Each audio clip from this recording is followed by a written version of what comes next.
परमेश्वर कबीर जी ने गरुड़ से कहा कि आप पहले अपने स्वामी श्री विष्णु जी से आज्ञा ले लो कि मैं अपना कल्याण कराना चाहता हूँ। एक महान संत मुझे मिले हैं, मैंने उनका ज्ञान सुना है, यदि आज्ञा हो तो मैं अपना कल्याण करा लूँ। मैं आपका दास नौकर हूँ, आप मालिक हैं, हमें सब समय इकट्ठा रहना है। यदि मैं छिपकर दीक्षा ले लूँगा तो आपको दुख होगा।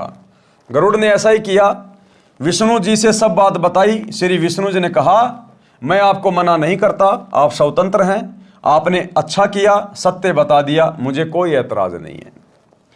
हे धर्मदास, मैंने गरुड़ को प्रथम मंत्र दीक्षा 5 नाम कमलों को खोलने वाले प्रत्येक देव की साधना के नाम दीक्षा दी। गरुड़ देव ने कहा कि हे गुरुदेव, ये मंत्र तो इन्हीं देवताओं के हैं, ये तो इन्हीं ब्रह्मा विष्णु महेश के मंत्र हैं, अमर पुरुष का मंत्र तो है ही नहीं। परमेश्वर कबीर जी ने कहा कि ये इनकी पूजा के मंत्र नहीं है, यानी मैंने तुझे जो 5 मंत्र दिए हैं ब्रह्मा विष्णु महेश के, ये इनकी पूजा के मंत्र नहीं है। ये इन देवताओं को अपने अनुकूल करके इनके जाल से छूटने की चाबी है, इनके वशीकरण मंत्र हैं ये देवता हमें यहाँ की भौतिक सुख सुविधा प्रदान करते रहेंगे यदि हम इनके नाम का जाप करते रहेंगे, तो इनकी साधना करते रहेंगे। तो जैसे मजदूर अगर मजदूरी करता रहेगा, फैक्ट्री में काम करेगा, तो मालिक मजदूरी देता रहेगा। हम उस मालिक की पूजा नहीं कर रहे, हम तो मेहनत कर रहे हैं और मेहनत के बदले हमें वो पैसा दे रहा है। तो गुरुदेव ने कहा कि ये 5 मंत्र इन देवी देवताओं के जो मैंने तुम्हें दिए हैं, ये इनकी पूजा नहीं है, ये इनकी साधना है। साधना में पूजा में रात दिन का अंतर होता है। ये इनके वशीकरण मंत्र हैं। जैसे भैंसे को आकर्षित करने के लिए यदि उसको भैंसा भैंसा करते हैं तो वह आवाज करने वाले की ओर देखता तक नहीं। जैसे कुत्ते को कुत्ता कुत्ता कहेंगे वो नहीं देखेगा, भैंसे को भैंसा भैंसा कहेंगे वो नहीं देखेगा। अगर उनसे लाभ लेना है, उनको वश में करना है, आकर्षित करना है, तो उनका एक मूल मंत्र है, बीज मंत्र है। भैंसे को धीरे से कह दो, उर्र, तुरंत कान खड़े करके देखेगा कौन पुकारा मुझे, क्योंकि उस शब्द से वो आकर्षित होता है, वो उसका बीज मंत्र है। कुत्ते को कुत्ता कुत्ता कहो, कोई असर नहीं पड़ेगा। धीरे से बोल दो, त्योल त्योल, तुरंत आपकी तरफ आकर्षित हो जाएगा, पूंछ हिलाने लग जाएगा, क्योंकि वो मजबूर है उस मंत्र के वशीभूत होकर आपके निकट आने के लिए।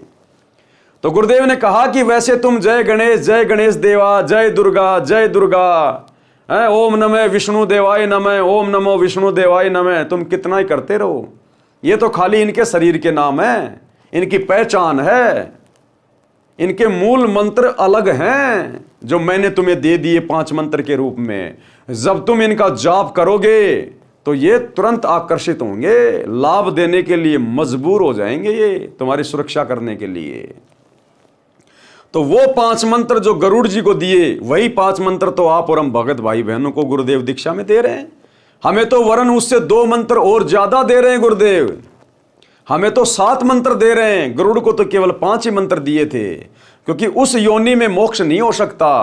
मोक्ष के लिए तो धरती पर मनुष्य शरीर स्त्री या पुरुष का प्राप्त करना पड़ेगा। तो केवल गरुड़ के अंदर भक्ति का बीज डालने के लिए, उसकी उस योनि को छुड़वाकर उसको मनुष्य योनि देने के लिए और आगे की पूरी भक्ति देने के लिए परमात्मा ने उसको शरण में लिया था। तो क्या कहा गुरुदेव ने, जैसे भैंसे को आकर्षित करने के लिए यदि उसको भैंसा भैंसा कहते हैं तो वह आवाज करने वाले की ओर देखता तक नहीं। जब उसका वशीकरण नाम पुकारा जाता है, हुर्र, तो वह तुरंत प्रभाव से सक्रिय हो जाता है, आवाज करने वाले की ओर दौड़ा आता है। आवाज करने वाला व्यक्ति उससे अपनी भैंस को गर्भ धारण करवाता है। इसी प्रकार आप यदि श्री विष्णु जी के अन्य किसी नाम का जाप करते रहे, वे ध्यान नहीं देंगे। जैसे लोगों ने किताबें बना रखी है, विष्णु सहस्त्रनामा, विष्णु के 1000 नाम, लोग रटते रहते हैं उसके 1000 नाम, कुछ नहीं होगा। 0/0, समय खराब, श्वासें खराब, व्यर्थ में थूक बिलो रहे हो। वैसे को वैसा वैसा करते रहो, झोटा झोटा करते रहो, मोटा मोटा करते रहो, काला काला करते रहो, नहीं देखेगा।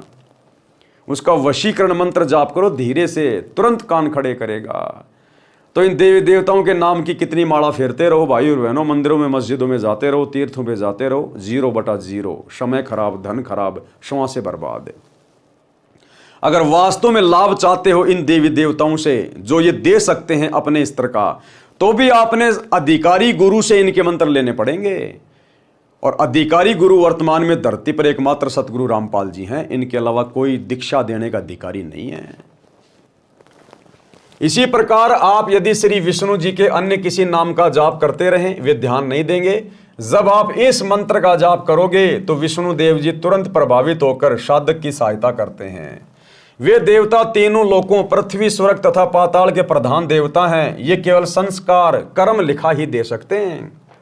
ब्रह्मा विष्णु महेश अपनी तरफ से ना किसी का अच्छा कर सकते, ना किसी का बुरा कर सकते। ये तो बेचारे नौकर हैं, ये तो काल के अधीन होकर अपना कार्य कर रहे हैं। देवी पुराण में 3रे स्कंद में खुद श्री विष्णु जी स्वीकार कर रहे हैं कि हमें तो हर प्रकार से देवी के अधीन होकर कार्य करना पड़ता है। तो ये किसी का कुछ नहीं कर सकते, ना भला ना बुरा। इनको ऊपर से जो आदेश आता है ये केवल उतना ही कर सकते हैं। जैसे मैनेजर अपनी जेब से किसी को तनख्वाह नहीं दे सकता, ना किसी की तनख्वाह को काट सकता। मालिक ने ऊपर से जितनी तनख्वाह बना के दे दी मजदूरों की, उसका काम केवल बांटने का है। तो ये तो एज ए मैनेजर हैं ब्रह्मा विष्णु महेश। परमात्मा जिसके भाग्य में जो लिख देता है, केवल ये अपनी ड्यूटी अदा करते हैं, इससे ज्यादा इनके हाथ में कुछ नहीं है। ये केवल संस्कार कर्म लिखा ही दे सकते हैं। इस मंत्र के जाप से हमारे पुण्य अधिक तथा भक्ति धन अधिक संग्रहित हो जाता है। उसके प्रतिफल में ये देवता भगत की सहायता करते हैं। इस प्रकार इनकी साधना तथा पूजा का अंतर समझना है। अर्थात हम इनकी पूजा नहीं कर रहे इनके मंत्रों का जाप करके, हम तो इनकी भक्ति कर रहे हैं, यानी साधना कर रहे हैं, इनके मंत्रों का जाप कर रहे हैं। जैसे हमने जमीन